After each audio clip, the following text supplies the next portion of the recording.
여러분 안녕하십니까? 정관용입니다.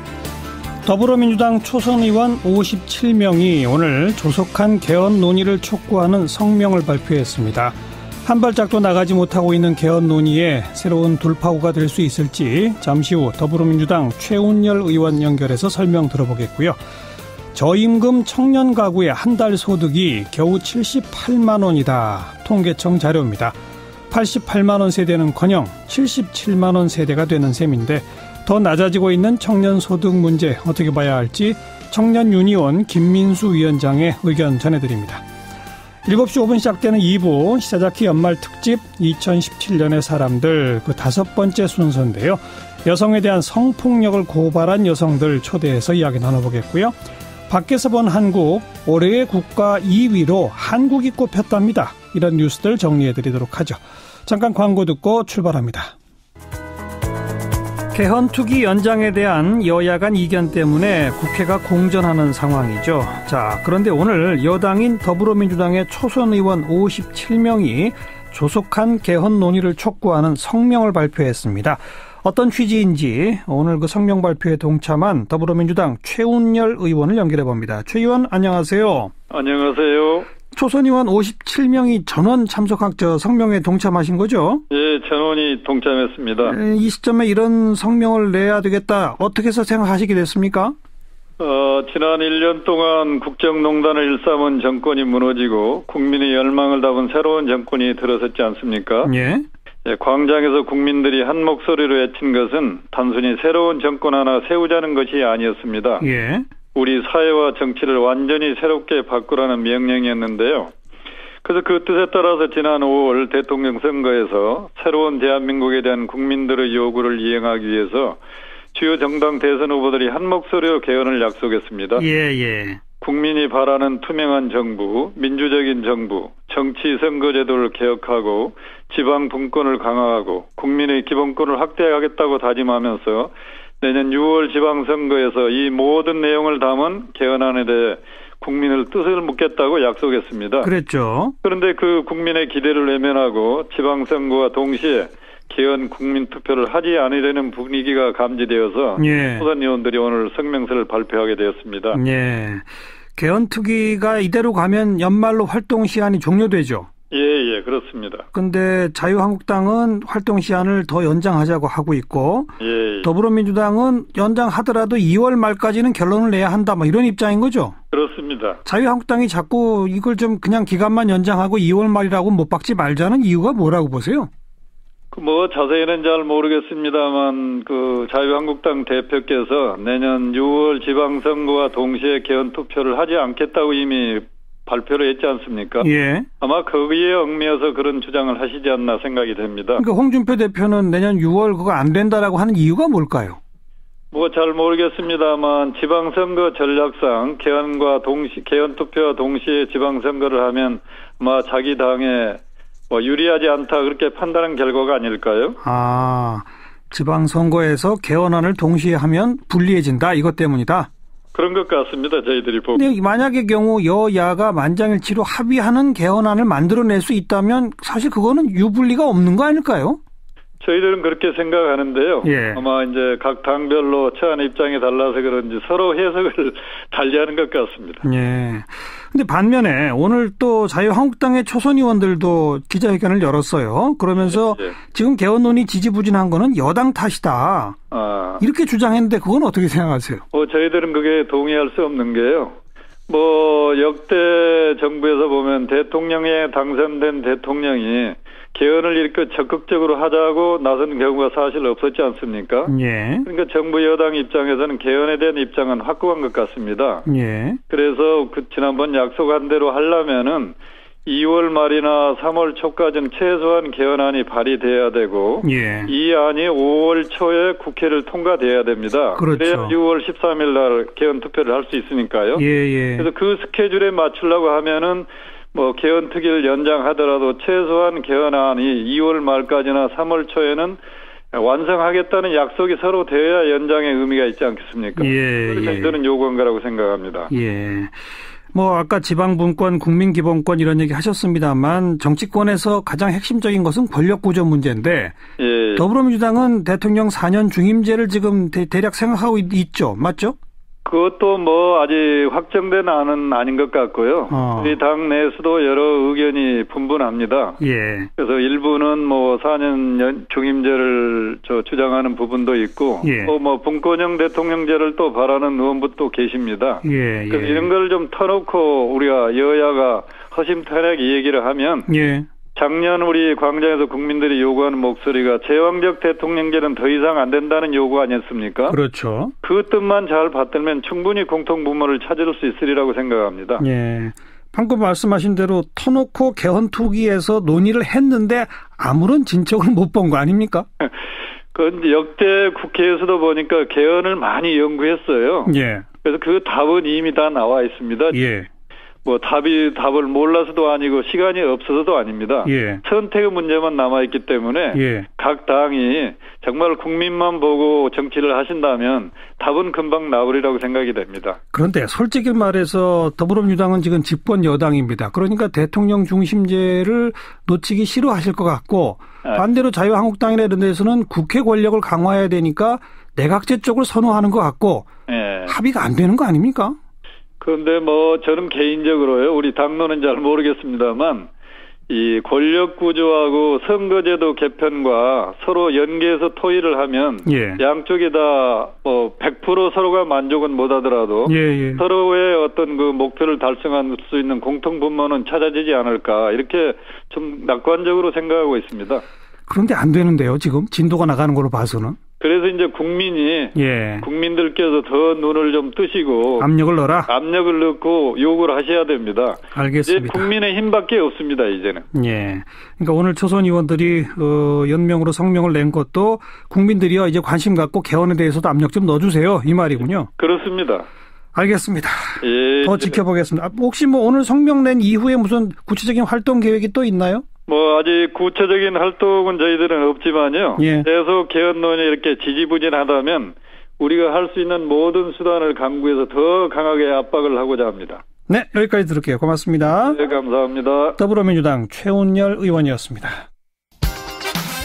이제는 88만 원 세대가 아니라 77만 원 세대다. 네, 작년에 30세 미만 저소득 청년 가구의 한 달 소득이 78만 1,000원이었답니다. 통계청 자료입니다. 2013년에는 90만 원대였는데 3년 사이에 10% 이상 떨어진 거라고 하니까 뭐 추락하는 소득의 날개는 없다 이런 말도 가능할 것 같네요. 청년유니온의 김민수 위원장 연결해 봅니다. 위원장님 안녕하세요. 네, 반갑습니다. 이게 어제 발표된 통계청의 2017년 가계금융복지조사 자료죠. 네. 좀 설명 좀 해주세요. 일단은 뭐 어제 이제 기사 헤드라인으로는 주로 77만 원 세대 탄생이라고 나갔는데요. 요약해서 말씀드리면은 30대 이하의 청년 가구들의 전반적인 소득이 줄고 있고 이에 반해서 부채는 늘고 있으며 생활 수준이 좀 낮아지고 있다 정도로 요약할 수 있을 것 같습니다. 예. 30세 이하 청년 가구의 전반적 소득이 낮아지는데 그 중에서도 특히 이 1분위 가장 낮은 분이. 그러니까 즉 저소득 30대 이하의 그 평균 소득이 얼마요? 78만 1,000원? 네, 78만 원대. 네. 네. 근데 이게 몇 년 전에는 그보다 훨씬 높았다면서요? 이게 저희가 이제 좀 더 분석이 필요하긴 한데요. 이게 가장 낮은 분위는 이제 파트타임, 최저임금을 받으면서 파트타임으로 일하시는 분들인데 이게 어쨌든 파트타임 일자리들도 경쟁이 심해지고 어쨌든 이제 이 소득 수준이 계속 떨어지는 추세가 이건 최저임금 인하도 불구하고 나타나고 있어서 좀 더 면밀한 관찰이 필요한 것 같습니다. 예. 최저임금 작년의 경우 6,030원이었죠?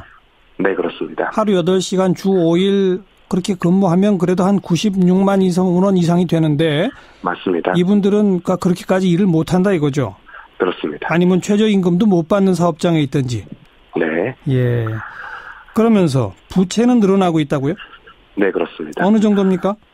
일단은 지금 평균적으로 좀 내봤을 때 이 30세 이하 가구의 부채 증가 속도가 전년 대비 42% 증가. 그러니까 지금 소위 말하면은 2030 세대들의 부채 증가가 모든 세대들을 아울러서 가장 빠른 속도로 좀 증가하고 있습니다. 이 42%나 증가했다고요? 네네. 그 부채의 이 발생 원인에 대한 분석도 있나요? 일단은 그 부채별로 통계를 보다 보면은 보통 저희가 일반적으로 분석할 때 20대 같은 경우에는 이제 학자금이나 아니면 생활비를 목적으로 부채가 초기에 형성되는 경우가 많고요. 예. 이게 30대로 넘어가게 되면은 뭐 결혼 등의 이유로 이제 집을 장만해야 되다 보니까 전세자금 대출 이런 것들의 비중이 좀 상당히 높은 것으로 확인이 됩니다. 그럼 그 소득도 얼마 안 되는데 빚까지 있으면 빚 갚느라고 그 적은 소득에서 또 돈이 나가면 어떻게 삽니까? 네, 그렇죠. 일단은 어쨌든 적은 소득에서 빚까지 지게 되면은, 그러면 이제 생활비 어떤 부분을 포션을 줄여나가야 되거든요. 예. 그러면 이제 저희가 자체로 조사해본 분석에 따르면은, 결국 이제 낮은 소득과 높은 부채를 감당하기 위해서 생활비 어떤 항목을 줄이냐라고 좀 살펴보다 보니까, 일반적으로는 식비나 교육비, 저축, 이런 이제 당장의 어떤 음식, 값을 줄이거나 아니면 자기 미래에 대한 투자를 아끼는 방식으로 생활을 연명하고 있는 것으로 보여집니다. 식비, 교육비, 저축. 저축은 아예 생각도 못 하겠군요. 그렇죠. 이게 보시면 아시겠지만 기본적인 생활이 유지가 안 되는 경우도 많아가지고요. 예. 또 실제로 빚을 지고 있는 분들 같은 경우에는 30대 저소득층 가구들 중에서 빚을 지고 있는 경우에는 전체 소득의 3분의 1 이상을 빚으로 상환한다고도 합니다. 버는 돈의 3분의 1을 빚 갚는 데 쓴다? 네, 맞습니다. 우리 청년 유니온이 보기에 그러니까 지난 몇 년 사이에 오히려 저소득 청년 가구 소득이 자꾸 줄어들고 있는 그 핵심 원인이 뭐라고 보세요? 글쎄요. 일단은 일자리의 양 문제가 일단 기본적으로 있을 것 같고요.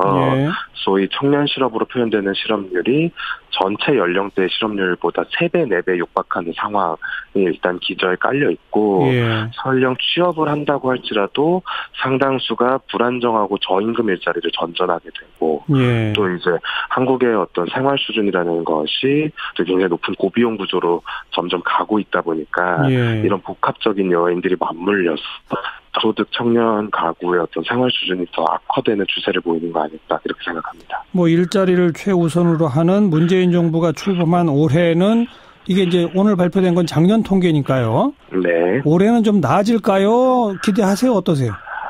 글쎄요. 이게 사실 뭐 정부의 정책 의지만으로 일거 해결할 수 있는 문제라고 보여지는 않고요. 어쨌든 기업의 어떤 이 생산의 어떤 재분배라든지 아니면 국가의 복지라든지 이런 다양한 대책들이 조각화되어야 한국 사회의 이 만성적인 저임금, 저소득 구조를 좀 깨나갈 수 있지 않을까 그렇게 전망하고 있습니다. 하루아침에 1년, 2년 사이에 해결될 문제가 아니잖아요. 그렇죠. 네. 일각에서는 내년도 최저임금을 상당히 큰 폭으로 올리지 않았습니까? 네, 그렇습니다. 그것이 오히려 이 청년들의 일자리를 줄어들게 할 수도 있다. 네. 이런 우려가 나오는데 청년 유니온은 어떻게 생각하세요? 일단은 지금 내년도에 뭐 통상적인 인상폭보다 높기는 했지만은 한국 사회가 감당하지 못할 정도의 수준의 최저임금 인상으로 보기는 어렵다. 이게 좀 중론인 것 같고요. 그리고 이제 정부가 이제 최저임금 인상에 따른 이제 재원도 3조 원 규모로 편성이 되어 있기 때문에 일각에서 우려하는 수준만큼의 일자리 감소는 안 이루어질 수 있다. 이 정도로 예상하고 있습니다. 뭐 주변에서는 이 주유소 아르바이트생들을 없애느라고 셀프 주유소로 막 바꾸고 이런 움직임들이 벌어지고 있다. 이렇게 하던데 그런 게 이 청년 유니온 측에서는 피부로 느껴질 정도는 아닙니까? 일부 사례를 가지고 전체적인 어떤 노동의 어떤 일자리 추이를 진단하는 건 약간 무리가 있다고 보고요. 네네. 어쨌든 뭐 말씀하신 사례들도 이용화를 하기 위해서도 그만큼의 자본을 투입해야 되는데 이게 어떤 일반적으로 보편적인 현상이다 이렇게 보기는 어려울 것 같습니다. 그러니까 청년 유니온 측에서는 최저임금 인상은 옳은 방향이다. 그죠? 네, 맞습니다. 추가로 요구하실 사안들은 뭡니까? 일단 최저임금 인상을 통해서 가장 낮은 수준의 임금 수준을 보전하는 게 있는가 하면은 아까도 말씀드렸다시피 어떤 청년들뿐만 아니라 이제 저소득 가구들이 느끼고 있는 어떤 부채, 건강 이런 네. 다양한 사회적 위험들을 관리하기 위한 안전망이 필요하다. 이런 말씀드리고 싶습니다. 예, 여기까지 말씀드릴게요. 고맙습니다. 네, 고맙습니다. 청년유니온의 김민수 위원장이었습니다. 윤태곤 실장 어서 오십시오. 네, 안녕하세요. 오늘은 자유한국당의 최근 동향 좀 정리해 볼까요? 예, 홍준표 대표 무죄 확정 이후에 말씀드렸지만 투트랙이에요. 김성태 원내대표 지위로 이제 여권 청와대하고 각을 세우고 뭐 예컨대 임종석 비서실장 UAE 특사 방문 관련해가지고 공세를 펼치고 있지 않습니까? 오늘 청와대 앞에서 시위성 그렇죠. 했죠. 예. 예. 그리고 홍준표 대표는 지방선거 전략공천 카드를 꺼냈어요. 네. 그 원내 지도부는 청와대랑 싸우고 당 대표는 선거를 챙긴다. 그렇죠. 역할 분담인데 예. 홍 대표 최근의 발언이 대구 경북 같은 경우에는 경선을 해도 무방하겠죠. 거기 후보군이 많으니까. 네, 그 외에 우리가 취약한 지역은 꼭 경선으로 뽑아서 선거하는 것이 옳으냐 이렇게 말했어요. 예. 당내 구체적 이야기가 나오는 게 이제 TK 지역하고 인천을 제외한 나머지는 전략공천으로 갈 수 있다. 왜 인천이냐? 인천은 이제 자유한국당이 갖고 있잖아요. 예. 시장을 그 친박계지 않습니까? 유정복 시장. 그렇죠. 예. 경선할 수 있다는 이야기겠죠. 예, 예. 대구 경북하고 인천은 경선을 하고 네. 나머지는 경선 없이 전략공천? 그렇죠. 왜 그런 거냐. 예. 이게 통상적으로 이런 게 있어요. 꼭 자유한국당이 아니라도 특히 자유한국당 지금 당의 경쟁력 있는 인사가 많지 않다고 보는 거예요. TK 네. 지역 제외하고는. 당 내에. 그렇죠. 그러면은 바깥에 좋은 인사를 영입해야 되는데 과거에 다른 당들도 보면은 밖에 있는 인사들한테 공정한 기회를 보장하겠다. 이러면 이게 사실 불쏘시개라는 이야기거든요. 그러니까 경선에 참여할 기회를 준다. 그렇죠. 그런데 새로 영입되는 사람은 기존에 당에 있던 사람보다는 경선에서 좀 불리하다. 그럼요. 그리고 어느 당이든지 간에 당원 경선이 강화되는 추세입니다. 네. 그럼 바깥의 인사가 갑자기 들어와서 당내 경선에 통과하기는 되게 어렵거든요. 그렇죠. 그러면은 괜찮은 인사가 있어도 안 들어오려고 하는데 하지만 공천 준다고 하면 이야기가 달라지는 거 아니겠습니까? 네. 그러니까 경선은 없고 그냥 바로 공천을 줄 테니 들어와라. 그렇죠. 이렇게 해야만 들어올 수 있다. 네. 그러니까 예. 경선 통과도 어렵고 또 당내에서 경선하다 보면은 많이 다치잖아요. 네. 당에 있는 사람들은 그 좀 맷집이 있는데 공격을 받으니까. 예, 바깥에 있는 사람들은 좀 아무래도 어렵죠, 그게. 네. 뭐 지역별로 영입 대상이라고 벌써 몇몇 언론에 이름까지 나오던데요. 예, 서울 같은 경우에는 그 18대 국회의원 지낸 홍정욱 헤럴드 경제회장, 그리고 참여정부 청와대 정책실장 지낸 김병준 교수. 김병준 교수는 박근혜 전 대통령이 총리하려고 하다가 이제 그렇죠. 안 된 예. 그 케이스가 있죠. 그리고 예. 당내에서 이제 김용태 의원 젊으니까 아무래도 부산시장으로는 뭐 장제원 수석 대변인의 친형인 장제국 동서대 총장, 안대희 전 대법관 이런 이름이 나오고 경기도지사로는 최준경 전 지식경제부 장관, 네. 이명박 정부 시절 장관 등이 있거든요. 예. 이게 다 자기 생각하고 별개로 당에서 나오는 이름들입니다. 일단 거론이 됐다는 거죠. 그렇죠. 그런데 그러면 바로 기자들이 확인할 거 아니에요. 그게 문제인 게 하겠다는 거예요, 어떻게 한다는 오늘 당장 두 사람은 공식적으로 밝혔습니다. 장제국, 안대희 안 한다. 둘 다 부산 쪽인데. 예. 언론 인터뷰를 통해 밝혔어요. 밖에 있는 사람들을 끌어들이려면은 자유한국당 간판으로 나갔을 때 승산이 있다. 확신은 아니더라도 가능성이 있어야 그게 첫 번째 조건 아니겠습니까? 예. 근데 지금은 이제 그게 여의치 않다는 거죠. TK를 제외한 나머지 지역에서는. 부산도 그렇게 쉽지 않다고 본다. 그렇죠. 장제국, 안대희도 부산함다. 예. 물론 이게 시간이 지나면 좀 달라질 수도 있는 거예요. 이건 뭐 바깥의 환경하고 관계가 되는 거니까. 예컨대 국민의당하고 바른정당이 뭐 다 잘 안 된다. 그래서 여당과 자유한국당의 1대1 구도가 된다. 그러면은 자유한국당 후보 자리가 꽤 매력적일 수 있죠, 지금보다는. 네. 예. 그런데 지금 거론되고 있는 영입 대상 지역, 서울, 부산, 경기 등등에 내가 한번 나가보겠소라고 준비하던 사람들 많을 거 아닙니까?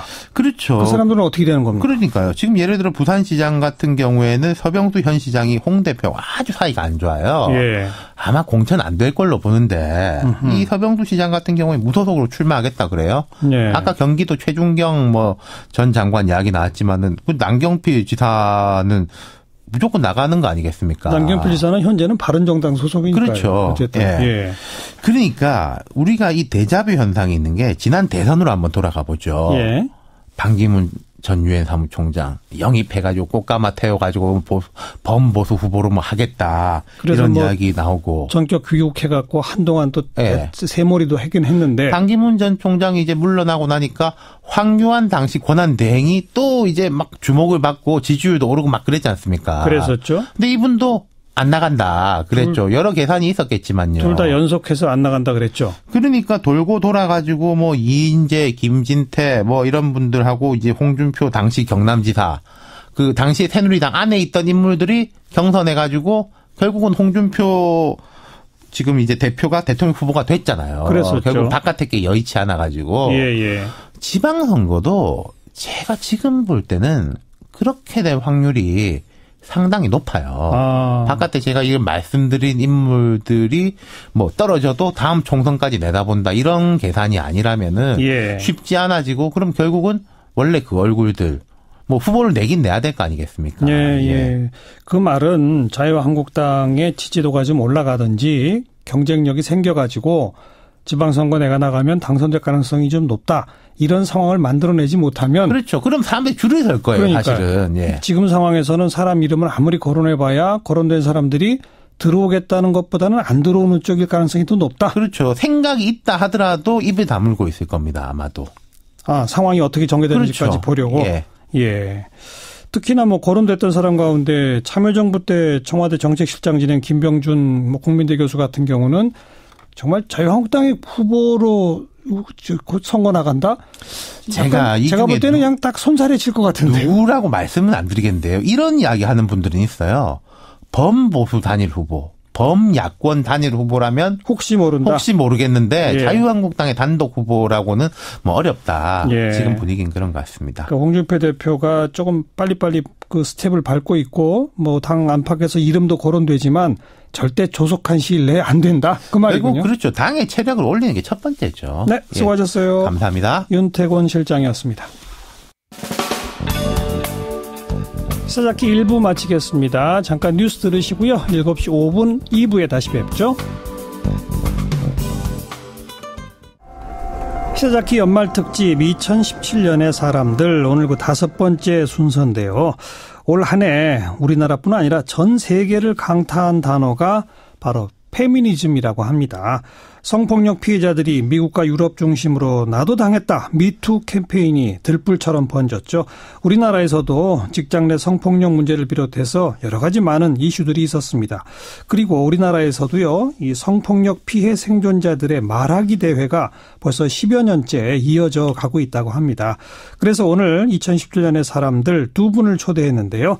한국 성폭력 상담소의 김혜정 부소장 어서 오십시오. 안녕하세요. 네. 또 이번 성폭력 피해 생존자 말하기 대회에 참가하신 단단 씨 어서 오십시오. 네, 안녕하세요. 네.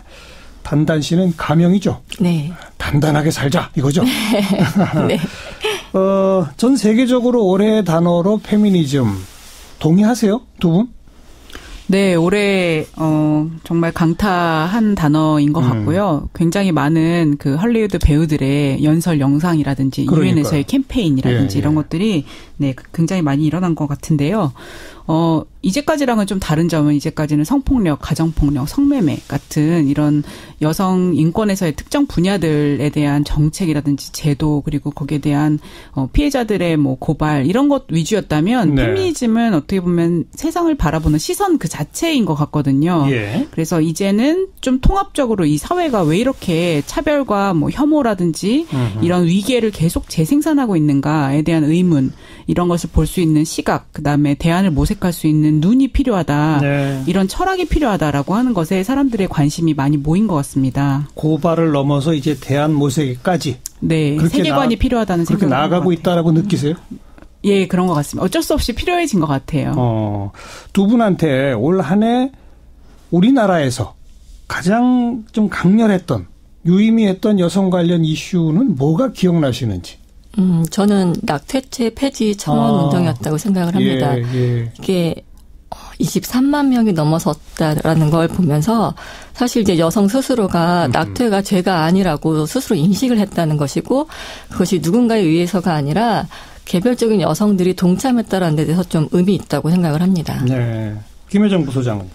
네, 저는 이번에 이제 한샘 사건에서 직장 내 성희롱이랑 그렇죠. 성폭력이라고 하는 건 굉장히 많이 알려져 있긴 했지만 이렇게 예. 적나라하게 발생부터 또 연속적으로 어떤 2차적인 3차적인 또 다른 사건들로 이어지는가의 민낯을 좀 보여준 것 같은데요. 예. 또 의미 있게도 이제 며칠 전에 12월 22일에는 대법원에서 4년 6개월 동안 이제 끌어왔던 소송이 있거든요. 어떤 피해자가 대기업에서 르노 삼성 자동차였는데요.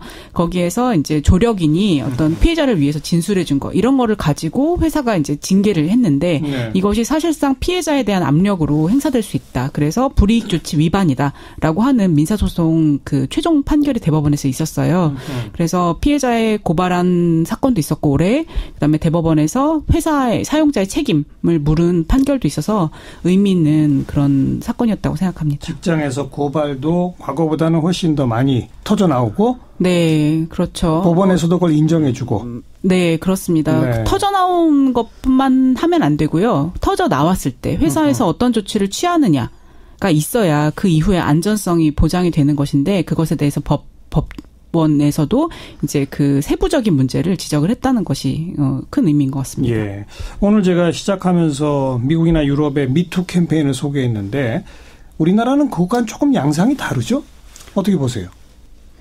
네, 우리나라에서는, 해시태그 운동으로 트위터에서 주로 이제 자기가 소속돼 있는 공간, 예를 들면 뭐 인디 음악이라든지 뭐 오타쿠계, 그다음에 뭐 문단 내 성폭력, 직장 내 성폭력, 스포츠계, 그다음에 기독교, 종교계, 교회 내 이런 식으로 해시태그 운동이 일어났는데요. 이것은 이제 미투 캠페인이랑 좀 다른 점은 유명 연예인들이 우리나라에서 정말 내가 어떤 성폭력을 무슨 감독에게 어떤 제작자에게 당했다라고 말할 수 있는가. 그런 것들이 연예계 기사에 지금 당장 나와도 좋은 환경인가라고 했을 때. 올해 한 2건 정도는 불거졌죠, 그래도. 네, 그랬지만 유명 배우는 또 아니었거든요. 어쨌든. 예, 네. 예. 나오긴 나왔습니다. 근데 굉장히 한국의 뭐 제작 현실에 비해서는 굉장히 오래간만에 나온 건이라는 생각이 들고요. 근데 그마저도 피해자에 대한 공격들이 계속 있는 환경이에요. 그래서 미국이랑은 좀 다른 양상으로 우리는 좀 작지만 자기 공간 안에서 많이 일어났고요. 그리고 그것이 소송이라든지 뭐 책 출판이라든지 이렇게 현실화되는 흐름도 확실히 있었다고 생각이 됩니다. 그래서 네. 미투 캠페인 같은 규모는 아니라고 느껴지지만 꾸준히 피해자들의 말하기는 있어 왔다라고 말하고 싶습니다. 그러니까 미국과 유럽은 유명 연예인들 또 정치인들마저 동참해서 사회적 파장이 컸다면 우리는 저변에서 그런 운동들이 좀 확산되고 있다. 네. 그런 얘기를 했군요. 네, 맞습니다. 유명인들은 아직은 좀 나서기 뭐한 사회적 분위기 그런 것도 있는 것 같은데 네.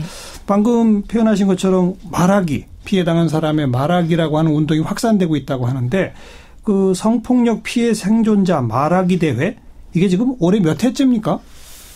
네, 올해 2003년에서부터 시작했거든요. 그래서 올해로 13회째를 맞았습니다. 벌써 그렇게 됐어요? 네. 지금까지 한 60여 분 정도의 피해 생존자가 내가 어떤 피해를 당했고 또 그 이후에 어떤 삶을 살아왔는지 그러니까 네. 사람들에게 또 세상에 말하고 싶은 게 무엇인지를 때로는 음악으로 만들었을 때도 있고요. 때로는 뭐 영상이나 미술 작품으로 만드셨을 때도 있었어요. 올해는 한 15분 정도 동안 PPT로 세바시 같은 형식으로 메시지를 좀 썼고 15분 동안 사람들에게 이제 한 100여 명이 모인 공간에서 예. 자기 얼굴을 드러내고 그 무대에서 5분이 말했습니다. 이런 대회가 13년째 이어지고 있다는 걸 오늘 처음 듣는 분들도 굉장히 많을 것 같은데 네. 그렇죠? 단단님께서 그러니까 올해 거기에 말하기 대회에 가서 네. 프레젠테이션을 하신 거죠? 네, 그렇죠. 어떤 얘기를 하셨어요? 저는 일단 개인적인 경험을 말하는 것도 중요하지만 사실 그 말하기 대회가 좀 공개된 장소였기 때문에 사실 좀 두려운 부분이 없지 않았었지만 그 상담소에서 진행하는 그 소규모의 성폭력 피해자 상담 그러니까 작은 말하기라는 모임이 있습니다. 예, 매달 한 달에 한 번씩 모이는 자리에서 참가를 하면서 사실은 같은 피해를 경험했었던 사람들을 통해서 제가 좀 많이 위안을 받고 예. 도움을 받았기 때문에 여기서 조금 더 한 발짝 나아가야 되는 게 아닌가라는 생각을 해서 그 말하기 대회에 참가하게 됐던 거죠. 그리고 말하기 대회에서 말하고 싶었던 건 저 같은 경우도 그랬지만 많은 사람들이 이렇게 도움을 받을 수 있음에도 불구하고 혼자서 끙끙 앓고 있는 그렇죠. 경우가 너무 많거든요. 맞아요. 그런데 그 도움 받는 것조차도 너무 쉽지 않아서 사실은 모든 사람이 피해를 당했을 때 상담소를 찾아올 수 있는 건 아니잖아요. 네. 그런 여건이 안 될 경우를 대비해서 좀 발언을 해야 되지 않을까. 그래서 저는 커밍아웃하는 저의 경험에 대해서 얘기를 하면서 조금 더 그 커밍아웃이라는 문장이 사실은 커밍아웃 오브 더 클로짓, 그러니까 벽장에서 나오라는 뜻의 줄임말이거든요. 벽장에서 나오다? 예. 그래서 많은 사람들한테 좀 용기를 줄 수 있는 발언을 할 수 있기를 바라서 나가서 발언을 하게 된 겁니다. 벽장 속에 혼자만 갇혀서 끙끙대지 말고 네. 나와라. 세상 속에 나와라. 예. 그렇죠. 그리고 좀 그거를 전복하고 싶었었던 것도 있었어요. 그러니까 사실 저희가 벽장 안에서 나오는 것도 필요하긴 하지만 저는 오히려 이런 피해자들을 바라보는 사회적 시선에 문제가 되게 많다고 생각을 했습니다. 어떤 문제요?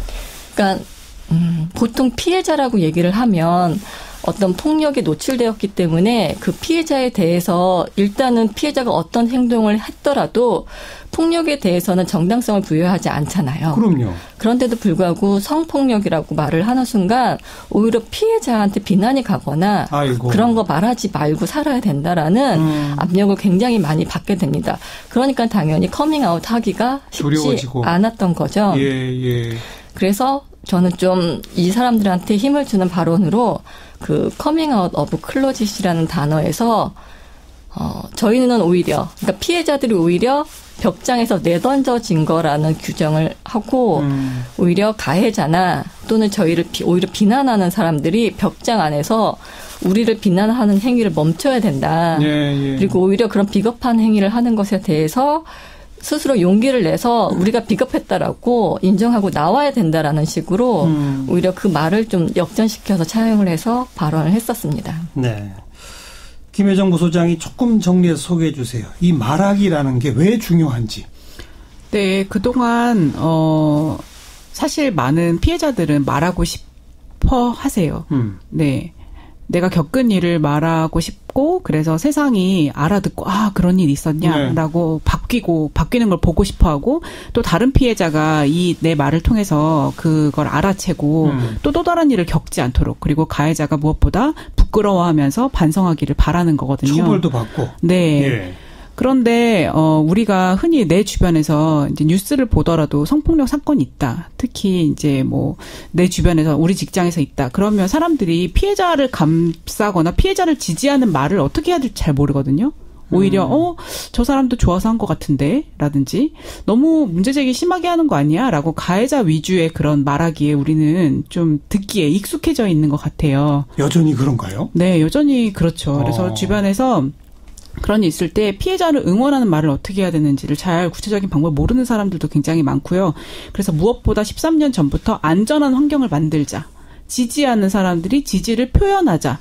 네, 그래서 말하는 당사자들이 말할 때 끝까지 들을 수 있는 환경을 만드는 데 주력했습니다. 예. 네, 안전한 환경이 더 많이 생기면 분명히 말하고 싶다라는 마음이 말하지 않겠다를 이길 거다. 라고 해서 지금 13년 동안에 또 이런 결과들을 이렇게 온라인에서 많은 이야기들을 하는 걸 보니까 말하고 싶다라는 그 마음이 이기고 있는 거 아닌가 하는 생각이 듭니다. 단단님께서 이제 성폭력 상담소에서 소규모로부터 시작된 그런 말하기, 이제는 급기야 대중 앞에서까지 말하기. 네. 그런 과정을 통해 본인의 변화가 있다고 느껴지세요? 네. 어떤 변화가 느껴지십니까? 사실 이 피해자이기 때문에 사실 제가 당당하지 못할 이유는 없거든요. 아니, 그렇죠. 당연하죠. 그럼에도 가해자가 당당하지 못해야죠. 네. 그런데 오히려 그렇지 못한 상황이 되게 펼쳐졌을 때 스스로를 내적으로 다지기 위해서 내가 잘못한 게 아니니까 내가 당당하게 살아야지라고 다질 수는 있었지만 그게 외적으로도 가능하냐라면 되게 쉽지 않았었거든요. 그런데 공개된 장소에서 그러니까 누군가한테는 100명이라는 인원이 많지 않을 수 있었겠지만 저한테는 그 사람들한테 제가 어떤 사람이고 어떤 피해를 겪었고 그로 인해서 무엇을 느끼고 있는지를 말한다라는 거. 예. 그건 그 사람들이 저는 이제 그 사람들을 다 알아볼 수는 없어요. 하지만 그분들은 이제 제가 어떤 사람인지 알겠죠. 그렇죠. 길에서라도 마주치면. 그렇죠. 그러니까 저는 이제 내적으로 저를 다독이려고 당당하게 살자라고 말할 수 있지만 이제 외적으로도 그 사람들이 저를 봤기 때문에 더욱더 당당하게 살아야 된다는 어떤 외적인 조건까지 갖추게 된 계기가 된 거죠. 예. 네. 나를 누가 어디서 알아볼지 모르는데 네. 내가 주눅들어 살면 안 돼. 네. 이런 의지가 더 강해지셨다. 네. 이름 그대로 더 단단해지신 거죠. 감사합니다. 네. 뭐랄까요? 길 가다가 강도한테 몽둥이로 맞았다. 그거랑 성폭력을 당했다. 뭐가 다릅니까? 같은 폭력 아닌가요? 네, 이게 참 신기한 일인 것 같아요. 그래서 이번에 말하기 하신 분도 심리상담 받으시면서 성자가 붙으면 피해자에게 비난이 간다. 그것이 사회적인 현상이다. 라고 하는 것을 이제 현실을 그냥 인정하고 포기하자는 건 아닌데요. 그 신기한, 이상한, 비틀린, 거기서부터 많은 피해자나 가해자들이 그 골에 빠져 있다고 생각하고요. 그것이 바뀌는 게 정말 필요한 것 같아요. 그래서 왜 지금도 성폭력은 피해자가 수치심을 느껴야지 성폭력을 인정되는 그런 문구들이 여전히 존재하거든요. 그래서 왜 피해자에게 수치심이라는 몫이 다가와야 될까라고 하는 것은 바뀌어야 될 문제인 것 같습니다. 그리고 성폭력 피해자 말하기 대회가 아니라 성폭력 피해 생존자 말하기 대회라고 이름을 붙였잖아요. 이렇게 붙인 이유는 뭡니까?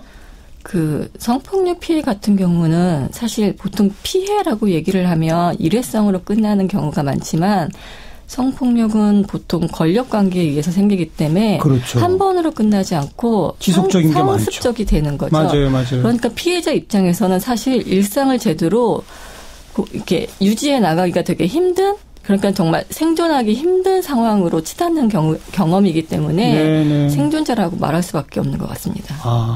단순한 피해자 그러면 오해될 소지가 있다 오히려. 네. 그래서 피해 생존자. 네. 그게 더 정확한 표현이다. 그런 말씀이시군요. 네, 용어는 다양하게 쓰이는 것 같은데요. 피해자로 쓸 때도 있고 또 법정에 가면 또 법정이나 신고를 하면 다른 이름이 부여되잖아요. 생존이라는 것은 이제 앞으로도 살아간다. 어떤 의지를 가지고 살아가야 내 삶을 할 사람. 살아가야 하고 살아갈 권리가 있고 이런 피해자의 이후의 삶에 좀 초점을 맞춘 용어로 쓰기 시작했습니다. 네. 올 한 해가 전 세계적으로 그리고 우리나라도 이 성폭력 문제를 사회적 이슈화하고 또 당당하게 말하기 시작하고 뭐 그런 의미에서의 어떤 출발점이라고도 표현할 수 있을 것 같은데 그런데 동시에 지금 성폭력의 가해 양상은 정말 더 복잡해지고 있지 않습니까? 네, 예를 들면 맞습니다. 몰카, 뭐 디지털 성범죄, 데이트 폭력, 보복성 성폭력 이런 등등들이 자꾸 또 이렇게 확산되고 복합화되고 있단 말이죠. 네. 이거 내년부터 이제 어떻게 우리가 대처를 해야 좋다고 보십니까? 네, 저는 크게는 두 가지라고 생각을 하는데요. 네. 하나는 문재인 정부 공약사항처럼 뭐 젠더 폭력 방지 기본법이라든지 이렇게 해서 새로 생겨나는 기존의 여성 폭력과는 좀 다른 유형의 것에 대해서도 피해자를 지원한다든지 구제한다든지 또 처벌할 수 있는 어떤 근거들을 마련하는 것이 실제로 필요하고요. 그리고 사이버 성폭력이라든지 아니면 데이트 폭력 같은 이런 유형의 여성 폭력에 대한 제도 지금 정부가 할 수 있는 일들이 있거든요. 이런 것들을 하는 노력이 하나가 필요하고요. 또 하나는 법제도적인 노력. 이렇게 수많은 피해자들이 내 주변에서 말하기 시작한 거예요. 내 주변에 둘러보시면 분명히 있을 거예요. 어디선가 말을 하고 있거나, 또 이제 온라인에서 쓰고 있거나 이런 피해자들도 있을 텐데 마찬가지로 새로 생겨나는 그런 여성폭력을 해보고, 이거 재밌는데? 라든지, 친구가 했는데 나도 해볼까? 이러는 가해자들도 내 주변에 분명히 있다는 얘기거든요. 그렇죠. 어디선가 몰카를 사보고, 한번 설치해보고, 누군가를 찍어보고, 그 다음에 내가 누군가를 직장 안에서 스토킹을 해보고, 또 취해 있는 사람한테 몰래 추행을 한다든가 또 국산 야동이라는 이름으로 검색해서 뭐 사실상은 불법 유출된 누군가의 성행위 영상인 그런 폭력 영상을 국산 야동이라고 본다든지 이런 사람들이 주변에 분명히 있을 거예요. 분명히 그것에 있죠. 대해서 불법이다. 이거는 범죄다. 이건 누군가에 대한 폭력이다라고 분명히 말하는 주변인으로서 말하기도 되게 많아져야 된다는 생각이 듭니다. 주변인으로서 자기도 모르게 가해자가 되고 있는 사람들한테 하지 마. 경고하고. 그게 그 다음 단계에서의 말하기가 아닌가 하는 생각이 듭니다. 그건 특히 뭐 주로 남성들 사이에서 그런 운동이 좀 벌어져야 될 것 같은데요. 네, 맞아요. 그래서 외국에서는 이미 시작이 됐다고도 하는 그래요? 소식이 들리네요. 네. 앞에 말한 그 젠더 폭력 방지 기본법이라고 하는 거는 지금까지 있었던 법과는 제일 큰 차이가 어떤 겁니까? 네, 지금까지는 그 영역별로 성폭력, 성매매, 가정폭력 이런 법들이 다 따로따로 있었는데요. 네. 여기에 대해서 전체적으로 이것은 젠더에 기반한 젠더라는 성 역할, 차이 이런 것이 차별을 만들어내는 그게 폭력이 되는 구조다라는 걸 인정하는 게 용어에 담겨 있는 것이 큰 차이고요. 그리고 국가의 예방 책임, 교육, 홍보의 책임, 그다음에 이것에 대한 통계를 좀 내는 것. 지금은 통계가 좀 부실한 통계들이 많아요. 그래요? 그래서 이거에 대한 통계를 내서 정책의 어떤 나침반이 되게 하는 거. 예. 그다음에 피해자를 도울 수 있는 예산도 따로 별도의 어떤 지원 체계를 마련하는 것. 이런 것들 하나의 우산이 되어줄 수 있는 그런 것이 기본법의 역할이라고 기대하고 있습니다. 네. 올 한 해의 단어로 페미니즘 그리고 말하기 운동의 확산. 그런데 일각에서 올해를 여권 신장의 해다라고 부르는데 거기엔 동의할 수 있습니까? 저는 아직은 아닌 것 같은데. 저는 그게 완결형이라고 한다면 뭐 당연히 동의할 수 없지만 진행형으로 본다라고 하면 일정 정도 동의할 수 있다고 생각을 합니다. 시작은 했나요? 여권 신장 쪽으로? 이미 말하고 있다라는 것 자체가. 네. 그러니까 사실 말하고 있지만 여전히 부족한 부분이 많지만 저 같은 경우도 말하는데 되게 오랜 시간이 걸렸었던 건 단순히 성폭력 상담소가 안전한 장소를 마련해 주었기 때문에만 가능한 게 아니라 사회에서 조금 더 이 문제에 대해서 바라보는 어떤 시선들이 조금 더 저에게 호의적인 시선들이 생겨났다라는 걸 제가 체감하기 때문에 가능한 부분도 있거든요. 사회 분위기가 바뀌고 있다? 네. 네, 뭐 네. 완벽하진 않지만. 네. 알겠습니다. 그렇죠. 여기저기서 말하고 있다. 말한다는 것 자체가 잠재적 가해자들을 더 조심하게 만드는 그런 효과도 분명히 있는 거 아니겠습니까? 네. 그렇죠. 조심하게 만든이라는 단어 자체가 조금 좀 이상하긴 하네요. 잠재적 가해자들이 가해 행위를 못하도록 강요하는, 강제할 수 있는 사회적 분위기 그런 걸 만들어내는 거니까 그 자체로서도 여권 신장의 출발이다 이 말씀이시군요. 사실 뭐 저도 말하기 대회에서 궁극적으로 원했던 건 사실 이제 이 법으로 해결할 수 없는 지점들이 상당히 많이 있거든요. 실효 기간이 지난 것, 공소시효가 지난 거 이런 경우를 생각해 봤을 때 궁극에는 사람들이 변해야 되는 거거든요. 맞아요. 사람들이 이런 문제를 바라볼 때 가해자의 말을 더 믿기보다는 피해자가 뭘 느끼고 어떤 생각을 갖고 있고 그 피해 때문에 어떤 고통을 겪고 있는지에 대해서 많은 사람들이 그 들어야 되는 의무가 있다고 생각을 합니다. 네. 그럴 때 정말 잠정적으로는 가해자들이 스스로 자기 행동에 대한 어떤 책임을 질 수 있는 범위를 넘어서는 일들을 하지 않게 되지 않을까 생각합니다. 네.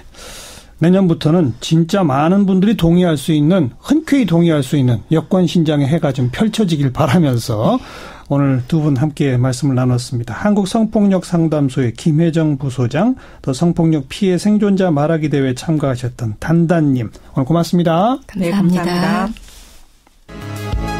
사운드 오브 뉴스입니다. 김민아 기자 어서 오세요. 안녕하세요. 오늘 들어볼 소리는요. 임종석 대통령 비서실장의 아랍에미리트 방문을 놓고 공방이 이어지는 가운데 한병도 정무수석이 해명에 나섰는데요. 이 소리를 들어보시죠.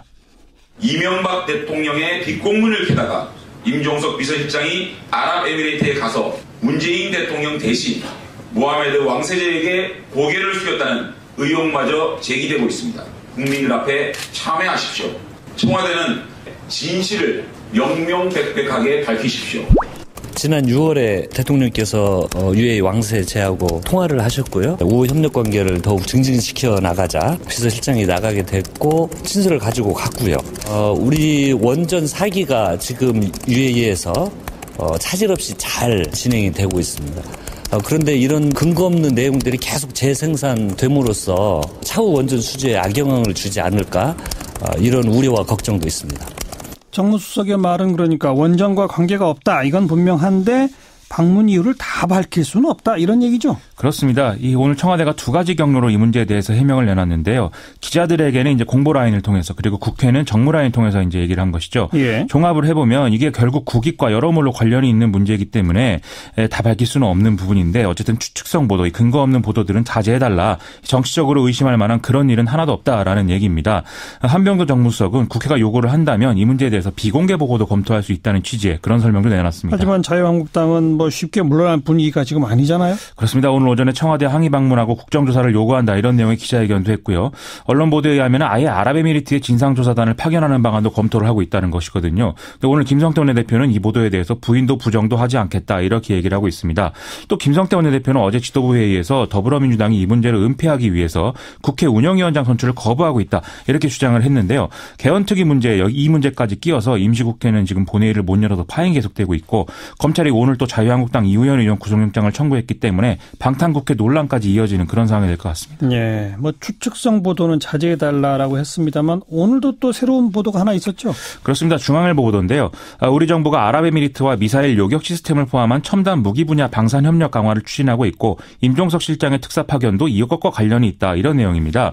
현재 예멘의 후티 반군이 사우디아라비아를 위협을 하면서 순위파 국가인 아랍에미리트와의 갈등도 커지고 있는데 탄도미사일로 바라카 원전을 파괴하겠다 이런 주장까지 하는 상황이라는 거죠. 예. 만약에 한국 기술이 들어간 요격 미사일로 바라카 원전을 방어할 수 있게 되면은 이 아랍에미리트와 한국 정부는 서로 윈윈이 되는데 이란을 필두로 한 시아파 국가들과 한국 정부가 마찰을 빚을 가능성은 커지는 그런 상황이 됩니다. 아하. 그러면 중국과 러시아는 시아파 정권들과 지금 가까워져 있는 상태이기 때문에 북핵 문제에 이게 또 영향을 미칠 수도 있는 그런 부분이 된다는 것이죠.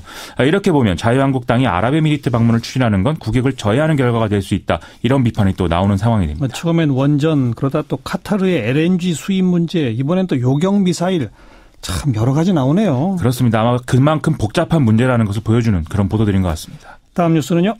내일 한일 위안부 합의 검토 TF의 검토 결과가 발표될 예정인데요. 최종적, 불가역적 해결 이런 문구가 삽입된 배경 그리고 피해자들의 의견 수렴 여부, 일본 정부의 10억엔 출연 제한 주체 이런 것들에 대한 판단이 이제 담길 것으로 예상이 됩니다. 이에 대해서 오늘 강경화 외교부 장관이 브리핑을 했는데요. 합의가 나오기까지 피해자와의 소통이 상당히 부족했다고 하는 결론이다. 이렇게 얘기를 했습니다. 예. 국민의 70%가 받아들이지 못하고 피해자 단체들이 만족하지 못하는 합의를 정부가 향후에 어떻게 할 것인가. 여기에 대해서는 모든 옵션을 열어놓고 소통하겠다 이렇게 얘기를 했는데요. 네. 강경화 장관의 이 발언은 합의 파기나 재협상까지도 검토 대상이 될 수 있다는 주장으로 일단 해석이 되고 있습니다. 마시다시피 문재인 대통령의 공약은 재협상이었죠. 일단은 내일 그 결과 발표부터 좀 차분히 지켜보고요. 자, 다음 뉴스는요. 지난 5월 문재인 대통령이 인천공항을 방문해서 비정규직 제로를 선언한 지 7개월 만에 인천공항공사 노사가 정규직 전환에 대해서 큰 틀에서 합의를 했습니다. 그동안 노사는 정부가 제시한 정규직화 가이드라인의 핵심인 생명 안전 업무가 어디까지냐에 대한 해석을 놓고 줄다리기를 해왔는데요. 예. 그 결과 소방대와 보안검색 관련 분야 약 3천 명을 공사 직접 고용 대상으로 결정하기로 합의를 했습니다. 나머지 비정규직 7천여 명은 자회사 두 곳을 통해서 정규직으로 전환하겠다. 이런 방침인데 예. 본사 고용 경우보다 근로조건이나 고용 안정 수준이 낮지 않도록 한다. 이 점이 명시가 됐다고 합니다. 네, 전환 대상뿐만 아니라 이 방식도 논란이었는데 그건 어떻게 합의가 됐어요? 비정규직 노조 측은 그간 전원 고용 승계를 요구해왔는데 오늘 합의는 직접 고용의 경우 관리직은 경쟁 채용으로 하고 현장직은 면접 및 적격 심사 방식으로 채용하는 방식을 그리고 또 자회사의 경우에는 최소 심사 방식을 이렇게 원칙으로 하기로 했습니다. 즉 어느 정도는 공개 채용 방식을 이제 받아들일 수밖에 없다는 건데요. 어쨌든 이 대목에서는 합의가 이루어진 게 다행이다. 이런 반응 나옵니다. 근데 뭐 기존 정규직들의 반발이 좀 있는 모양이에요. 인천공항공사 정규직 노조가 지난 20일에서 21일까지 실시된 임단협의 결과에 대해서 지도부의 불신임 의사를 투표로 표시를 했는데요. 이에 따라서 노조 지도부는 동반 사퇴를 결정한 상황입니다. 이 불만의 핵심은 비정규직이 새로 직접 고용되면 회사의 경영 상태가 악화되고 결국 정규직이 피해를 보는 결과가 될 수 있다는 건데요. 또 협상 과정에서 정규직 노조가 이것에 대해서 목소리를 내지 못하고 소외가 되고 끌려다니기만 했다. 이런 얘기도 나오는 것 같습니다. 좀 이런 식의 정규직 비정규직 갈등이 지금 일반화되는 그런 추세인 것 같아서 좀 걱정스럽다 이런 얘기 나옵니다. 여기도 좀 대화가 있어야 될 것 같네요. 그럴 것 같습니다. 다음 뉴스는 질병관리본부가 이대목동병원에서 사망한 신생아 혈액에서 검출된 항생제 내성균이 주사제에서도 검출됐다 이렇게 오늘 밝혔습니다. 네. 그렇다면 이제 수액 자체의 제품 결함인지 아니면 주사제 투여 과정에서 오염이 된 것인지 이 문제가 남는데요. 질병관리본부는 일단 신생아 중환자실에서 투여를 준비하는 과정에서 오염이 일어났을 가능성에 무게를 두고 있습니다. 주사제뿐만 아니라 인큐베이터 모포 여기서도 로타바이러스가 검출된 사실도 있기 때문에 결국 이대목동병원이 의료 과실을 일으켰다. 이 가능성이 지금 커지고 있는 상황입니다. 그러네요. 다음 뉴스는요? 우병우 전 청와대 민정수석이 구속된 지 열흘 만에 법원에 구속적부심을 청구했다고 하는데요. 이에 따라서 앞서의 김관진 전 국방부 장관과 임관빈 전 국방부 정책실장이 석방된 것과 같은 일이 또 벌어질 것이냐. 이게 이제 여론에 관심이 쏠리고 있습니다. 두 사람은 구속적부심에서 석방됐죠? 그렇습니다. 예. 일단 중앙지법이 맡은 사건의 구속적부심 심사는 형사 51부가 담당하게 되어 있는데 여기 재판장인 신광열 수석부장판사가 우병우 전 수석과 서울대 법대와 사법연수원 동기라는 이유로 사건 재배당을 요청했다는 것이거든요. 예. 따라서 사건은 형사 2부로 다시 재배당이 됐는데 구속이 합당한지에 대한 신문은 내일 오후 2시에 진행된다고 합니다. 조금 다른 얘기긴 한데 오늘 시사인의 주진우 기자가 검찰에 출석했다고요? 오늘 서울중앙지검에 참고인 신분으로 출석하면서 다스에 140억을 돌려주기 위해서 당시 청와대가 어떻게 움직였는지 등이 담긴 서류 그리고 다스 핵심 관계자의 하드디스크 등을 가져왔다. 이렇게 얘기를 하면서 이 보따리를 들고 나타났습니다. 이명박 전 대통령이 권한을 행사해서 외교당국을 움직여서 개별 회사의 재산 분양에 개입하게 했는지 그리고 이명박 전 대통령이 과연 다스의 실소유주인지의 의혹을 규명하기 위한 자료를 이제 주진우 기자가 갖고 왔다 이 얘기인 건데요. 아울러 다스 실소유주가 2008년까지 차명 계좌로 120억 원의 비자금을 조성했다는 의혹을 수사하는 수사팀은 오늘 또 공식 활동을 시작한 상태입니다. 예. 이 부분에 대해서는 현재 공소시효와 관련한 법리 문제 등도 불거지고 있기 때문에 좀 빠른 수사가 불가피한 상황인데요. 이 수사팀은 2008년 정호영 특검 수사 내용이 맞는지 이것을 확인하는 게 주 목표인데 공소시효가 내년 2월 21일에 만료된다고 하는 상황입니다. 서둘러야 되겠군요. 그렇습니다. 수고하셨습니다. 고맙습니다. 김민아 기자였습니다. 노래 한 곡 들을까요? 빌리 조엘의 Honesty. 네, 외신에 보도된 우리 모습 살펴보는 밖에서 본 한국 코너입니다. 국제문제평론가 인문결연구소의 임상훈 소장 어서 오십시오. 네, 안녕하십니까. 오늘은 어떤 뉴스 정리해 볼까요? 영국의 유력 시사 주간지죠. 이코노미스트지가 2013년 이후에 이게 매년 말 되면은 그 올해의 국가 이걸 선정을 합니다. 예.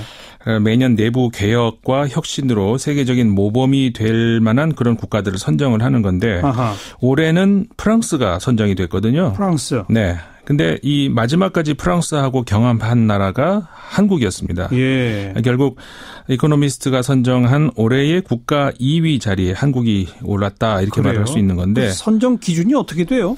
일단 이 언론이 판단하는 그 불량 국가는 제외를 하고요. 예. 뭐 예를 들어서 우리 타임지라든가 기타 여러 언론들이 세계에 영향력 있는 백인 선정할 때 예. 나쁜 방향이든 좋은 방향이든 그 세계에 영향력 가지고 있는 인물들 선정하지 않습니까? 그렇죠. 그러다 보면 김정은도 들어가고 들어가는데. 근데 이번에 그 이코노미스트지가 올해의 국가를 선정할 때는 이런 나쁜 영향력은 제외를 하고요. 예. 그래서 실제 이번에도 아예 그 북한을 명시를 했습니다. 미안하지만 북한은 빼겠다. 우선 이렇게. 심사 대상에서부터 뺀다. 네. 예. 그리고 이제 또 하나가 이제 국토 면적이라든가 GDP 규모 이런 것들도 선정 기준에 들어가지 않았습니다. 그것도 빼요. 네. 왜냐하면 그렇게 하면은 미국하고 중국이 계속 올해의 국가에 선정될 수 있으니까. 그렇죠. 네. 그러니까 이 언론은 그런 것들을 명시를 하면서 대신에 국가 크기라든가 인구, GDP 이런 거 그러니까 수치상의 어떤 규모에 관계없이 예. 최근 1년 동안 현저한 내적 개선 실적 그래서 전 세계의 모범이 되는 어떤 길을 제시한 국가가 선정이 된다 이렇게 밝히고 있습니다. 강대국이냐 부자 나라냐 이런 거 안 따지고 네. 그냥 내적 개선 실적 그거를 중시한다. 네. 우리 한국이 2등 했다는 건 어떤 점이 플러스 요인이었을까요?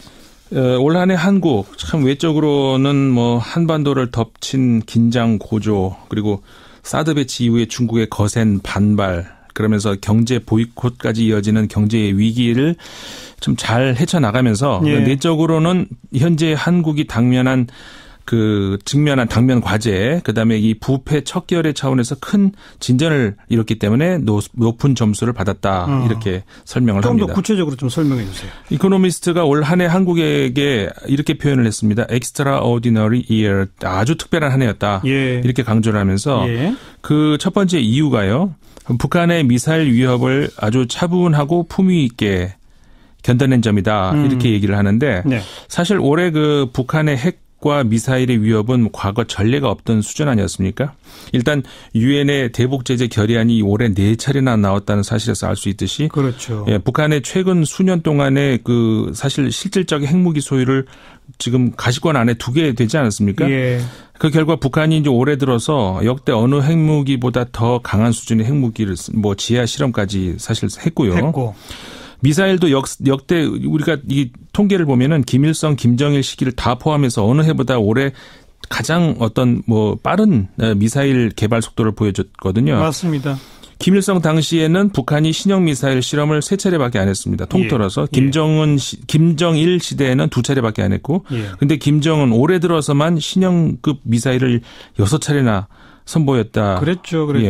이런 긴박한 대북 문제 상황을 정상적인 방식의 인수인계 없이 갑자기 물려받은 문재인 정부가 이코노미스트지의 표현을 그대로 하자면 차분함과 품위로, 그러니까 calm and grace라고 표현을 했습니다. 네. 견뎌냈다는 겁니다. 차분함과 품위를 갖고 북한 위기를 견뎌냈다. 네. 그게 첫 번째네요. 네. 그리고 과거 같으면은요, 이 전쟁 위협이 있으면 이제 국민들이 물건 사재기하고 또 뭐 방위성금 모금 이런 굉장히 전쟁에 대한 공포심, 이게 일상 삶을 이렇게 잠식하지 않습니까? 네. 근데 이제는 몇 차례 이 코너에서도 외신 보도를 제가 소개해드렸습니다만은 북한의 위협이 이제 더 이상 한국의 일상에 전혀 변수가 되지 않는, 그러니까 다시 말하자면은 국내 정치적인 어떤 불순한 목적이 북풍이라든가 이렇게 통하지 않는 나라가 됐다, 이런 평가라고 할 수가 있는 거고요. 예. 실제 올해 북한 위기는 그 100% 북한에서만 만들어진 위기라기보다 뭐 외신 표현들 많이 소개해드렸습니다만 미국 트럼프 행정부의 천박한 대응, 그다음에 일본 아베 정권의 전쟁 공포 여론전이라는 그런 양념이 첨가된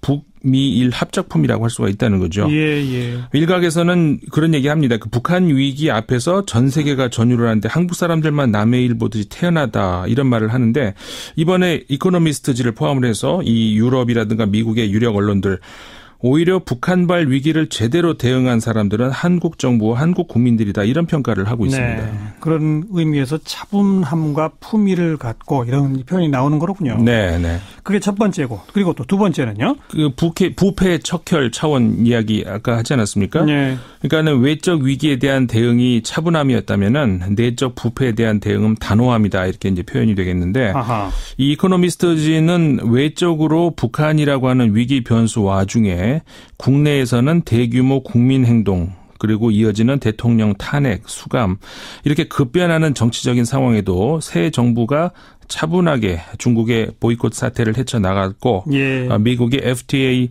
개정 협상 요구를 정중하게 연기시켜왔다, 이렇게 평가를 했습니다.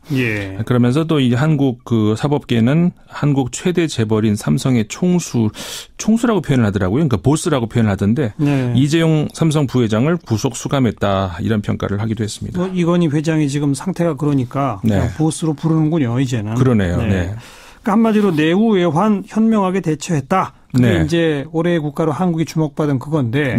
근데 프랑스는 우리보다 더 높은 점수는 뭐예요? 모두에서 말씀드렸듯이 올해의 국가 선정 기준이 뭐 수치로 나타나는 양적 성과가 아닌 변화하는 환경에 적극적이고 혁신적인 대응을 보여줌으로써 제구천의 다른 문화권에도 새로운 모델을 제시를 과연 했는가? 그러니까 말하자면 질적 차원의 새로운 대안을 제시를 했는가? 이게 올해의 국가 선정 기준이라고 말씀드리지 않았습니까? 그런 차원에서 이 프랑스가 올해 대선 과정에서 예상을 뛰어넘는 역량을 보여줬다, 이렇게 이 언론이 평가를 하고 있는 겁니다. 아하. 자, 이 프랑스의 경우 유럽 대륙이 안고 있는, 특히 서유럽 안고 있는 고질적인 병폐들, 이 모두 다 안고 있는 나라 중에 하나죠. 높은 실업률, 낮은 성장률, 청년 실업, 또 이민자들의 사회 통합 실패, 그로 인한 극우 세력의 발흥, 이런 서유럽의 문제 중에서 어느 하나 빠지지 않은 총체적인 문제를 갖고 있는 나라가 또 프랑스인데요. 근데 올해 대선이 있지 않았습니까? 근데 이 대선을 통해서 보여준 프랑스의 힘은 이 에코노미스트의 표현 그대로 영광의 날이 마침내 왔다. 이게 무슨 표현이냐면요. 이게 프랑스 국가에 나와 있는 가사의 일부분입니다. 근데 이게 일부러, 그래서 이게 영어로 된 그 기사임에도 불구하고 프랑스어로 그대로 Le jour de gloire est arrivé, 이렇게 표현을 했어요. 영어로 안 쓰고요. 영광의 날이 마침내 왔다라는 걸 프랑스어로. 왜냐하면 이게 프랑스 국가의 일부분은 굉장히 중요한 대목이거든요. 그렇게 할 만큼 아주 극적이었다, 이렇게 이 언론이 평가를 한 겁니다. 마크롱 대통령이 당선했잖아요. 그게 정말 그렇게 훌륭한 건가요? 말하자면은, 그러니까 이게 좀 뭐 설명이 좀 필요할 수는 있겠습니다만은, 이전에 좌우 대립으로 극복이 불가능해 보였던, 그러니까 극우 세력의 발흥, 이거를 다른 프레임으로 극복을 했다, 이렇게 평가를 할 수 있다는 거죠. 그러니까 좌우 대립이 아니라 개방과 폐쇄라고 하는 새로운 프레임으로 이 극우 세력은 물론이고 기존의 구 세력까지 밀어낸 선택, 이거를 이 프랑스인들이 함으로써 이 빠져나오기 어려워 보이는 이 딜레마를 넘어서 지구촌에 새로운 대안을 제시했다. 그래서 일종의 제3의 대안 이런 식이군요. 그렇죠. 예. 그래서 올해의 국가로 선정이 됐다. 이렇게 이제 이런 그 이코노미스트의 설명인데요. 예. 그러니까 말하자면은 저 유럽뿐만 아니라 이 미국에서도 이제 마찬가지지만은 이 극우 세력들이 주장하고 있는 주장들 중에서 이 대표적인 게 자국 중심주의 아닙니까? 그렇죠. 배타주의. 그러면서 그걸 통해 가지고 자국의 국민들을 우선적으로 고용하고 자국 기업들을 지킬 수 있다. 이런 주장인 건데 그런 주장이 어떻게 허구인가 이런 것들을 현재 프랑스가 보여주면서 예. 개방과 연대 소통이 이 시대에 우리가 안고 있는 문제점들 말하자면은 실업, 뭐 소외, 차별, 저성장 이런 문제들을 극복할 수 있다는 걸 보여주고 있다는 거죠. 네. 그럼 이코노미스트에서 볼 때 이 프랑스식의 대안과 한국식 대안 사이에는 뭔가 연결되는 게 있다는 거예요? 아니면 서로 별개라는 거예요? 그러니까 말하자면은 미국이 기존의 세계 경찰 역할 포기하지 않았습니까? 자국을 위해서 새로운 길을 가겠다 이런 선언을 한 지금이고, 예. 그다음에 아직 인권, 자유 뭐 이런 차원에서는 갈 길이 멀어 보이는 중국이 경제 분야에서 미국을 위협하는 대국으로 올라선 지금 과연 국가가 할 수 있는 거는 뭔가? 또 시민이 할 수 있는 거는 뭔가 굉장히 근본적인 질문 아닙니까? 그렇죠. 여기에 대한 답을 제시한 두 나라가 이제 프랑스하고 한국이라는 거죠. 아하. 다시 말해서 그 점에서는 공통점이 있다는 건데 예. 그러니까 그 공통점이라는 것이 뭐냐면은 분명한 철학을 가지고 그러니까 다 좋다가 아니라 가야 할 길과 분명히 배격해야 될 길을 명확하게 보여줬다는 거죠. 예. 요컨대 다 좋으니까 통합하자, 다 같이 가자 이런 자세는 현재의 모순을 절대 벗어날 수 없다는 점을 분명히 한다는 건데 이 프랑스의 경우는 이 배격하고 나아가야 할 대상을 폐쇄라고 잡은 거고 한국은 그걸 적폐라고 규정한다. 이런 차이점이 있다는 것이죠. 예, 그러니까 흔히 말하듯이 프랑스의 마크롱 대통령과 이 집권당이 중도 세력이고 따라서 좌도 우도 아닌 중간 영역을 정치적인 지표로 삼는다. 이런 생각 많이 할 수 있는데 그렇지 않다. 그거는 몰이에서 나온 오해다. 예. 이런 거죠. 폐쇄주의는 완전히 배격한다라고 하는 분명한 노선과 철학이 있다. 이런 네. 얘기군요. 알겠습니다. 어쨌든 뭐 올해의 국가 2등 우리 스스로 좀 기뻐해야 할 그런 일인 것 같고요. 네네. 또 올 한 해를 정리할 수 있는 다른 보도 내용들이 있으면 좀 정리해 주시죠. 간단하게 몇 개 정리해 드리겠습니다. 그 미국의 쿼츠라고 하는 그 인터넷 매체인데요. 예. 여기서 이제 한국을 달군 영어로는 밈이라고 하는 이제 우리 짤 이렇게 좀 말을 할 수 있는데 예. 짧게 이렇게 인터넷에 돌아다니는 그런 거 아니겠습니까? 예. 이거를 이제 보도한 게 있었습니다. 예. 몇 가지가 있는데 예. 좀 소개를 해드리면 얼굴 패권이라는 말, 그러니까 페이스 헤게몬이라는 말이 미남들 얘기하는 거죠. 그렇죠. 그러니까는 뭐 우리 그 지난 대선 직후에 뭐 대통령 주변 인물들이 잘생겼다 이런 말 한참 돌지 않았습니까? 예, 예. 그 이야기가 선정이 됐고요. 예. 그 다음에 뭐 재벌 저격수의 가방 이게 누군지 이제 짐작을 하실 텐데. 김상조 위원장. 네. 예. 그 가방이 굉장히 그 인터넷상에서 많이 돌았던 그 소위 말해서 그 짤이라고 하는 그거였다는 것이고요. 네. 그 다음에 아마 많이 기억하실 겁니다. BBC 데드라고. BBC 데드? 예. 그러니까 이게 뭐냐면은 그 부산대학교의 로버트 켈리 교수 있지 않습니까? 인터뷰할 때 그 갓난아기 아장아장 그 들어온 거? 네네. 예. 생방송 인터뷰 중에 아이가 들어와서 식은땀을 흘렸던 그 켈리 교수가 앞으로 다시는 인터뷰를 못할 것이라고 생각을 했다고 하지 않습니까? 근데 오히려 더 유명해진 예. 그거를 이제 BBC 데드다 이렇게 선정이 됐고요. 예. 그다음에 이것도 많이 이제 당연히 기억하실 겁니다. 소위 노룩 패스다. 노룩 패스. 예. 김무성 의원 얘기죠. 예. 공항에서 이렇게 보지 않고 이렇게 가방을 밀면서 보좌관인지 하여간 다른 분이 이렇게 가지고 갔던 그것이 또 한참 우리 인터넷에서 많이 돌았던 장면이었었죠. 예. 이런 것들이 올 한 해 한국의 인터넷을 달궜던 그런 그 짧은 영상들이었다. 이런 평가가 있습니다. 예. 미국의 쿼츠. 네. 예. 인터넷 이제 인터넷 언론입니다. 예. 그리고 또 뭐가 있어요? 지금 얼굴 패권, 네. 개별 저격수의 가방, BBC 데드, 노룩 패스 4개만 네. 소개하셨는데 또 뭐가 있습니까? 또 다른 게 있는데 이거는 이제 내 손에 장을 지지겠다. 그건 뭐죠? 누가 그랬죠? 그 과거에 그 새누리당 시절에 그 이정현 의원이 부당한 영향력을 행사하지 않았느냐라고 하는 의혹에 대해서 예. 그렇게 표현을 했었죠. 강한 부정을 한 거였는데 많이 보신 분들이 있을 겁니다. 그때 뭐 실제 탄핵이 된다면 내 손에 장지지겠다 했던 네네. 거. 예. 그 이후에 실제로 이렇게 인터넷에서 아주 뭐 패러디하는 그런 재미있는 장면들이 이렇게 많이 돌았거든요. 예. 그러면서 이제 이 표현이 또 새로 한국에서 이번 2017년을 인터넷을 달궜던 짤방이다. 이렇게 이제 소개가 된 거고요. 예. 그다음에 평창 올림픽 벤치 코트. 롱코트. 네. 예. 이게 또 저는 개인적으로 잘 못 봤습니다만 굉장히 유행을 아마 불러일으킨 모양이죠. 한정판 판매 사느라고 뭐 새벽부터 줄 서고 그러셨잖아요. 네. 예, 예. 뭐 굉장히 귀한 것 같은데 좀 구경을 못 해봐서 안타깝습니다.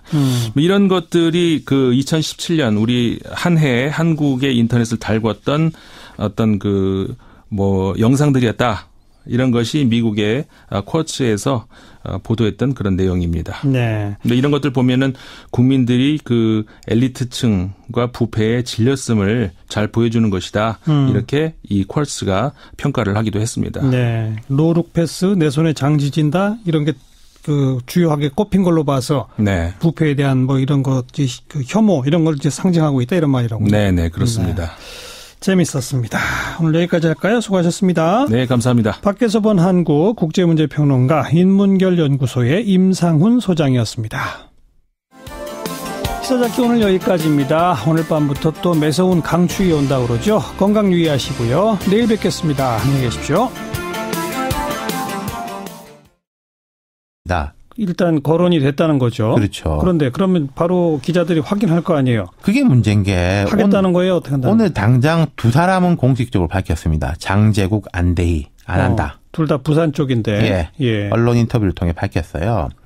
밖에 있는 사람들을 끌어들이려면은 자유한국당 간판으로 나갔을 때 승산이 있다. 확신은 아니더라도 가능성이 있어야 그게 첫 번째 조건 아니겠습니까? 예. 근데 지금은 이제 그게 여의치 않다는 거죠. TK를 제외한 나머지 지역에서는. 부산도 그렇게 쉽지 않다고 본다. 그렇죠. 장제국, 안대희도 부산한다. 예. 물론 이게 시간이 지나면 좀 달라질 수도 있는 거예요. 이거 뭐 바깥의 환경하고 관계가 되는 거니까. 예컨대 국민의당하고 바른정당이 뭐 다 잘 안 된다. 그래서 여당과 자유한국당의 1대1 구도가 된다. 그러면은 자유한국당 후보 자리가 꽤 매력적일 수 있죠, 지금보다는. 네. 예. 그런데 지금 거론되고 있는 영입 대상 지역, 서울, 부산, 경기 등등에 내가 한번 나가보겠소라고 준비하던 사람들 많을 거 아닙니까? 그렇죠. 그 사람들은 어떻게 되는 겁니까? 그러니까요. 지금 예를 들어 부산시장 같은 경우에는 서병수 현 시장이 홍 대표와 아주 사이가 안 좋아요. 예. 아마 공천 안 될 걸로 보는데 이 서병수 시장 같은 경우에 무소속으로 출마하겠다 그래요. 예. 아까 경기도 최준경 전 장관 이야기 나왔지만은 그 남경필 지사는 무조건 나가는 거 아니겠습니까? 남경필 지사는 현재는 바른정당 소속이니까요. 그렇죠. 어쨌든. 예. 그러니까 우리가 이 데자뷰 현상이 있는 게 지난 대선으로 한번 돌아가 보죠. 예. 반기문 전 유엔 사무총장 영입해가지고 꽃가마 태워가지고 범보수 후보로 하겠다 이런 이야기 나오고 전격 귀국해갖고 한동안 또 새머리도 하긴 했는데 반기문 전 총장이 이제 물러나고 나니까 황교안 당시 권한대행이 또 이제 막 주목을 받고 지지율도 오르고 막 그랬지 않습니까? 그랬었죠. 근데 이분도 안 나간다 그랬죠. 여러 계산이 있었겠지만요. 둘 다 연속해서 안 나간다 그랬죠. 그러니까 돌고 돌아가지고 이인재, 김진태 이런 분들하고 이제 홍준표 당시 경남지사 그 당시 새누리당 안에 있던 인물들이 경선해가지고 결국은 홍준표 지금 이제 대표가 대통령 후보가 됐잖아요. 그랬었죠. 결국 바깥에 게 여의치 않아가지고 예. 지방선거도 제가 지금 볼 때는 그렇게 될 확률이 상당히 높아요. 바깥에 제가 이런 말씀드린 인물들이 떨어져도 다음 총선까지 내다본다 이런 계산이 아니라면은 쉽지 않아지고 그럼 결국은 원래 그 얼굴들 후보를 내긴 내야 될 거 아니겠습니까? 예. 그 말은 자유한국당의 지지도가 좀 올라가든지 경쟁력이 생겨가지고 지방선거 내가 나가면 당선될 가능성이 좀 높다. 이런 상황을 만들어내지 못하면. 그렇죠. 그럼 사람들이 줄을 설 거예요. 그러니까 사실은. 예. 지금 상황에서는 사람 이름을 아무리 거론해봐야 거론된 사람들이 들어오겠다는 것보다는 안 들어오는 쪽일 가능성이 더 높다. 그렇죠. 생각이 있다 하더라도 입에 다물고 있을 겁니다. 아마도. 상황이 어떻게 전개되는지까지 그렇죠. 보려고. 예. 특히나 뭐 거론됐던 사람 가운데 참여정부 때 청와대 정책실장 지낸 김병준 국민대 교수 같은 경우는 정말 자유한국당의 후보로 곧 선거 나간다? 제가 볼 때는 그냥 딱 손살에 칠 것 같은데. 누구라고 말씀은 안 드리겠는데요. 이런 이야기 하는 분들은 있어요.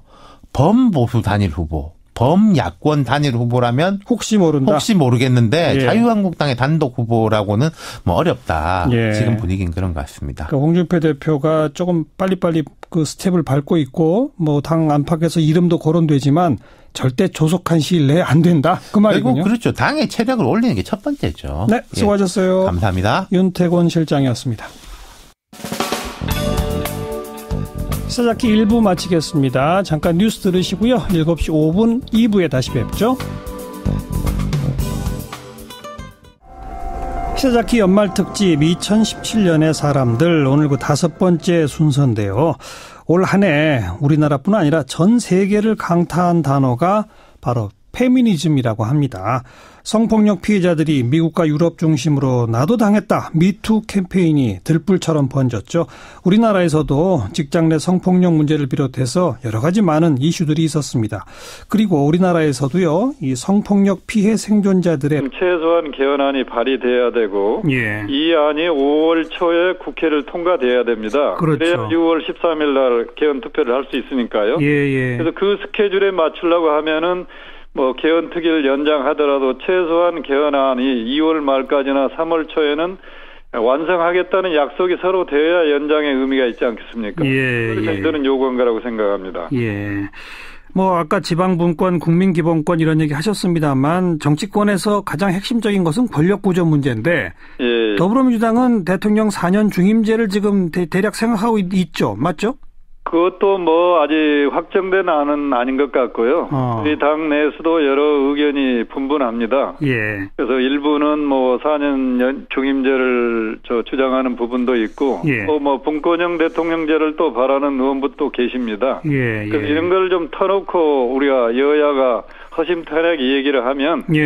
작년 우리 광장에서 국민들이 요구하는 목소리가 제왕적 대통령제는 더 이상 안 된다는 요구 아니었습니까? 그렇죠. 그 뜻만 잘 받들면 충분히 공통분모를 찾을 수 있으리라고 생각합니다. 방금 말씀하신 대로 터놓고 개헌 투기에서 논의를 했는데 아무런 진척을 못 본 거 아닙니까? 그런데 역대 국회에서도 보니까 개헌을 많이 연구했어요. 그래서 그 답은 이미 다 나와 있습니다. 뭐 답을 몰라서도 아니고 시간이 없어서도 아닙니다. 선택의 문제만 남아있기 때문에 각 당이 정말 국민만 보고 정치를 하신다면 답은 금방 나오리라고 생각이 됩니다. 그런데 솔직히 말해서 더불어민주당은 지금 집권 여당입니다. 그러니까 대통령 중심제를 놓치기 싫어하실 것 같고 반대로 자유한국당이나 이런 데서는 국회 권력을 강화해야 되니까 내각제 쪽을 선호하는 것 같고 합의가 안 되는 거 아닙니까? 그런데 뭐 저는 개인적으로요, 우리 당론은 잘 모르겠습니다만 이 권력 구조하고 선거제도 개편과 서로 연계해서 토의를 하면 양쪽이 다 뭐 100% 서로가 만족은 못하더라도 서로의 어떤 그 목표를 달성할 수 있는 공통분모는 찾아지지 않을까, 이렇게 좀 낙관적으로 생각하고 있습니다. 그런데 안 되는데요, 지금 진도가 나가는 걸로 봐서는. 그래서 이제 국민이 국민들께서 더 눈을 좀 뜨시고 압력을 넣고 요구를 하셔야 됩니다. 알겠습니다. 이제 국민의 힘밖에 없습니다, 이제는. 그러니까 오늘 초선 의원들이 연명으로 성명을 낸 것도 국민들이요 이제 관심 갖고 개헌에 대해서도 압력 좀 넣어주세요, 이 말이군요. 그렇습니다. 알겠습니다. 더 지켜보겠습니다. 혹시 뭐 오늘 성명 낸 이후에 무슨 구체적인 활동 계획이 또 있나요? 뭐 아직 구체적인 활동은 저희들은 없지만요. 계속 개헌 논의 이렇게 지지부진하다면 우리가 할 수 있는 모든 수단을 강구해서 더 강하게 압박을 하고자 합니다. 네, 여기까지 들을게요. 고맙습니다. 네, 감사합니다. 더불어민주당 최운열 의원이었습니다. 이제는 88만 원 세대가 아니라 77만 원 세대다. 이 작년에 30세 미만 저소득 청년 가구의 한 달 소득이 78만 1,000원이었답니다. 통계청 자료입니다. 2013년에는 90만 원대였는데 3년 사이에 10% 이상 떨어진 거라고 하니까 뭐 추락하는 소득의 날개는 없다 이런 말도 가능할 것 같네요. 청년유니온의 김민수 위원장 연결해 봅니다. 위원장님 안녕하세요. 네, 반갑습니다. 이게 어제 발표된 통계청의 2017년 가계금융복지조사 자료죠. 네. 좀 설명 좀 해주세요. 일단은 뭐 어제 이제 기사 헤드라인으로는 주로 77만 원 세대 탄생이라고 나갔는데요. 예. 요약해서 말씀드리면은 30대 이하의 청년 가구들의 전반적인 소득이 줄고 있고 이에 반해서 부채는 늘고 있으며 생활 수준이 좀 낮아지고 있다 정도로 요약할 수 있을 것 같습니다. 예. 30세 이하 청년 가구의 전반적 소득이 낮아지는데 그중에서도 특히 이 1분위 가장 낮은 분이. 예. 그러니까 즉 저소득 30대 이하의 그 평균 소득이 얼마요? 78만 1,000원? 네, 78만 원대. 네. 네. 근데 이게 몇 년 전에는 그보다 훨씬 높았다면서요? 이게 저희가 이제 좀 더 분석이 필요하긴 한데요. 예. 이게 가장 낮은 분위는 이제 파트타임, 최저임금을 받으면서 파트타임 정도 수준의 최저임금 인상으로 보기는 어렵다. 이게 좀 중론인 것 같고요. 예. 그리고 이제 정부가 이제 최저임금 인상에 따른 이제 재원도 3조 원 규모로 편성이 되어 있기 때문에 예. 일각에서 우려하는 수준만큼의 일자리 감소는 안 이루어질 수 있다. 이 정도로 예상하고 있습니다. 뭐 주변에서는 이 주유소 아르바이트생들을 없애느라고 셀프 주유소로 막 바꾸고 이런 움직임들이 벌어지고 있다 이렇게 하던데 그런 게 이 청년유니온 측에서는 피부로 느껴질 정도는 아닙니까? 일부 사례를 가지고 전체적인 어떤 노동의 어떤 일자리 추이를 진단하는 건 약간 무리가 있다고 보고요. 아하. 네네. 어쨌든 뭐 말씀하신 사례들도 이용화를 하기 위해서도 그만큼의 자본을 투입해야 되는데 예. 이게 어떤 일반적으로 보편적인 현상이다 이렇게 보기는 어려울 것 같습니다. 그러니까 청년유니온 측에서는 최저임금 인상은 옳은 방향이다. 그죠? 네, 맞습니다. 추가로 요구하실 사안들은 뭡니까? 일단 최저임금 인상을 통해서 가장 낮은 수준의 임금 수준을 보전하는 게 있는가 하면은 아까도 말씀드렸다시피 어떤 청년들뿐만 아니라 이제 저소득 가구들이 느끼고 있는 어떤 부채, 건강 이런 네. 다양한 사회적 위험들을 관리하기 위한 안전망이 필요하다. 이런 말씀드리고 싶습니다. 예, 여기까지 말씀드릴게요. 고맙습니다. 네, 고맙습니다. 청년유니온의 김민수 위원장이었습니다. 윤태곤 실장 어서 오십시오. 네, 안녕하세요. 오늘은 자유한국당의 최근 동향 좀 정리해 볼까요? 예, 홍준표 대표 무죄 확정 이후에 말씀드렸지만 투트랙이에요. 김성태 원내대표 지위로 이제 여권 청와대하고 각을 세우고 뭐 예컨대 임종석 비서실장 UAE 특사 방문 관련해가지고 공세를 펼치고 있지 않습니까? 오늘 청와대 앞에서 시위성 그렇죠. 했죠. 예. 예. 그리고 홍준표 대표는 지방선거 전략공천 카드를 꺼냈어요. 네. 그 원내 지도부는 청와대랑 싸우고 당대표는 선거를 챙긴다. 그렇죠. 역할 분담인데 예. 홍 대표 최근의 발언이 대구 경북 같은 경우에는 경선을 해도 무방하겠죠. 거기 후보군이 많으니까. 네, 그 외에 우리가 취약한 지역은 꼭 경선으로 뽑아서 선거하는 것이 옳으냐 이렇게 말했어요. 예. 당내 구체적 이야기가 나오는 게 이제 TK 지역하고 인천을 제외한 나머지는 전략공천으로 갈 수 있다. 왜 인천이냐? 인천은 이제 자유한국당이 갖고 있잖아요. 예. 시장을 그 친박계지 않습니까? 유정복 시장. 그렇죠. 예. 경선할 수 있다는 이야기겠죠. 예. 대구 경북하고 인천은 경선을 하고 네. 나머지는 경선 없이 전략공천? 그렇죠. 왜 그런 거냐. 예. 이게 통상적으로 이런 게 있어요. 꼭 자유한국당이 아니라도 특히 자유한국당 지금 당의 경쟁력 있는 인사가 많지 않다고 보는 거예요. TK 네. 지역 제외하고는. 당 내에. 그렇죠. 그러면은 바깥에 좋은 인사를 영입해야 되는데 과거에 다른 당들도 보면은 밖에 있는 인사들한테 공정한 기회를 보장하겠다. 이러면 이게 사실 불쏘시개 하라는 이야기거든요. 그러니까 경선에 참여할 기회를 준다. 그렇죠. 그런데 새로 영입되는 사람은 기존에 당에 있던 사람보다는 경선에서 좀 불리하다. 그럼요. 그리고 어느 당이든지 간에 당원 경선이 강화되는 추세입니다. 네. 그럼 바깥의 인사가 갑자기 들어와서 당내 경선에 통과하기는 되게 어렵거든요. 그렇죠. 그러면은 괜찮은 인사가 있어도 안 들어오려고 하는데 하지만 공천 준다고 하면 이야기가 달라지는 거 아니겠습니까? 네. 그러니까 경선은 없고 그냥 바로 공천을 줄 테니 들어와라. 그렇죠. 이렇게 해야만 들어올 수 있다. 네. 그러니까 경선 통과도 어렵고 또 당내에서 경선하다 보면은 많이 다치잖아요. 네. 당에 있는 사람들은 그 좀 맷집이 있는데 공격을 받으니까. 예, 바깥에 있는 사람들은 좀 아무래도 어렵죠, 그게. 네. 뭐 지역별로 영입 대상이라고 벌써 몇몇 언론에 이름까지 나오던데요. 예, 서울 같은 경우에는 그 18대 국회의원 지낸 홍정욱 헤럴드 경제회장, 그리고 참여정부 청와대 정책실장 지낸 김병준 교수.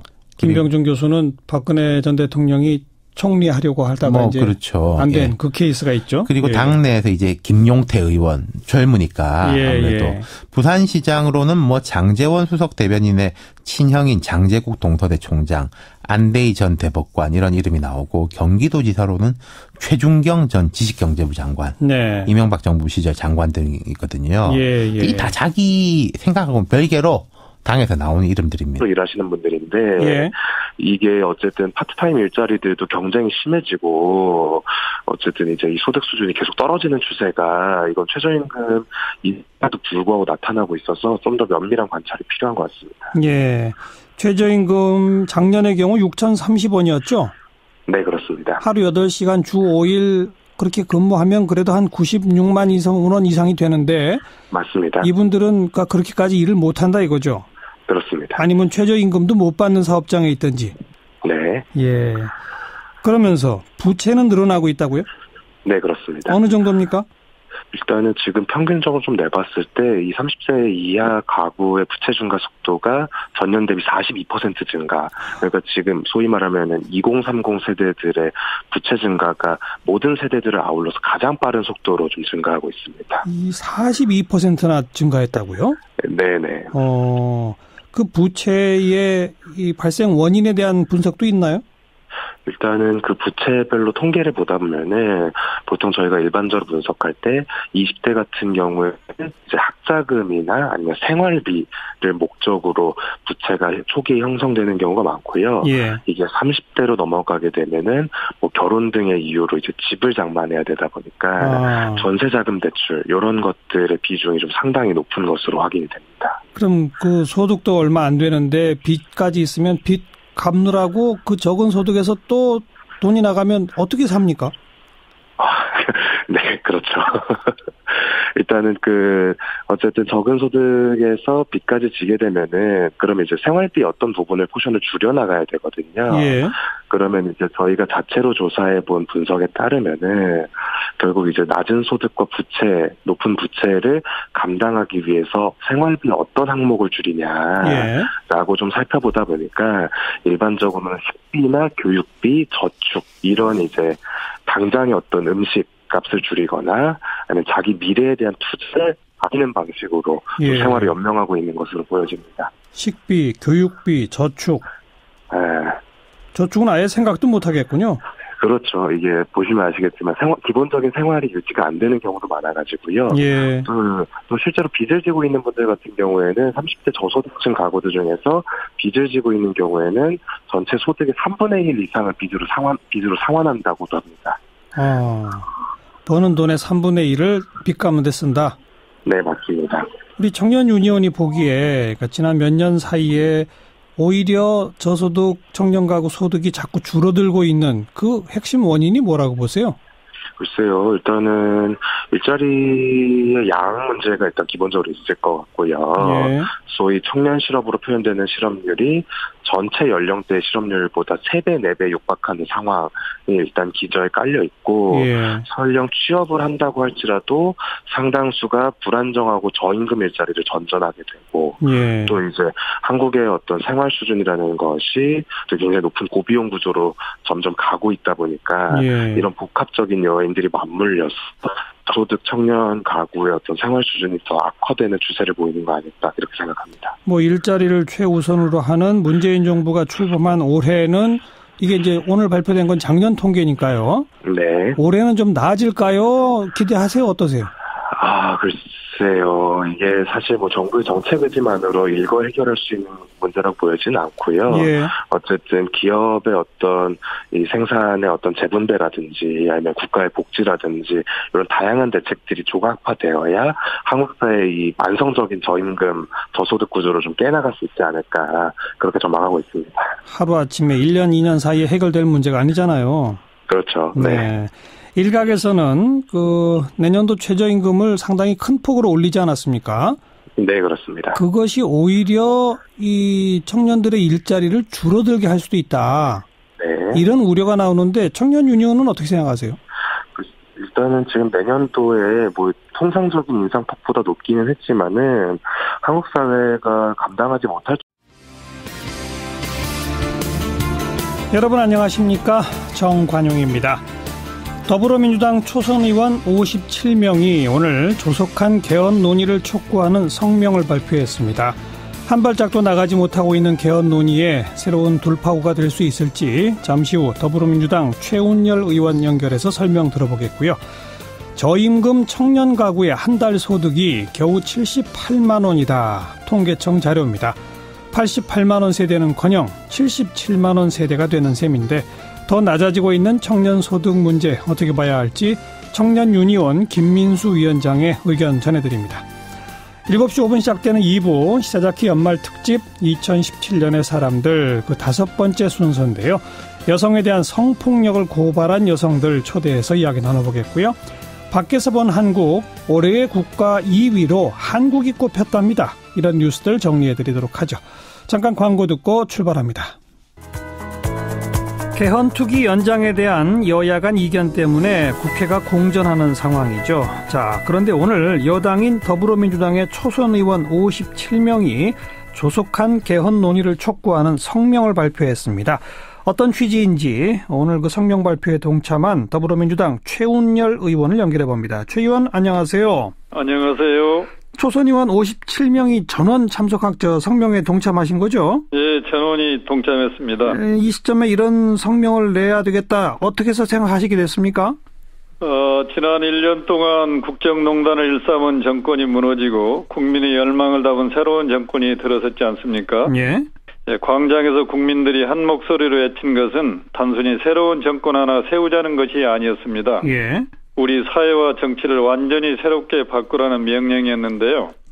그래서 그 뜻에 따라서 지난 5월 대통령 선거에서 새로운 대한민국에 대한 국민들의 요구를 이행하기 위해서 주요 정당 대선 후보들이 한 목소리로 개헌을 약속했습니다. 예. 국민이 바라는 투명한 정부, 민주적인 정부, 정치 선거제도를 개혁하고 지방 분권을 강화하고 국민의 기본권을 확대하겠다고 다짐하면서 내년 6월 지방선거에서 이 모든 내용을 담은 개헌안에 대해 국민의 뜻을 묻겠다고 약속했습니다. 그랬죠. 그런데 그 국민의 기대를 외면하고 지방선거와 동시에 개헌 국민투표를 하지 않으려는 분위기가 감지되어서 초선 의원들이 오늘 성명서를 발표하게 되었습니다. 예. 개헌 투기가 이대로 가면 연말로 활동 시한이 종료되죠. 예, 그렇습니다. 근데 자유한국당은 활동 시한을 더 연장하자고 하고 있고, 예. 더불어민주당은 연장하더라도 2월 말까지는 결론을 내야 한다, 뭐 이런 입장인 거죠? 그렇습니다. 자유한국당이 자꾸 이걸 좀 그냥 기간만 연장하고 2월 말이라고 못 박지 말자는 이유가 뭐라고 보세요? 자세히는 잘 모르겠습니다만, 자유한국당 대표께서 내년 6월 지방선거와 동시에 개헌 투표를 하지 않겠다고 이미 발표를 했지 않습니까? 예. 아마 거기에 얽매여서 그런 주장을 하시지 않나 생각이 됩니다. 그러니까 홍준표 대표는 내년 6월 그거 안 된다라고 하는 이유가 뭘까요? 잘 모르겠습니다만 지방선거 전략상 개헌 투표와 동시에 지방선거를 하면 아마 자기 당에 유리하지 않다 그렇게 판단한 결과가 아닐까요? 지방선거에서 개헌안을 동시에 하면 불리해진다 이것 때문이다.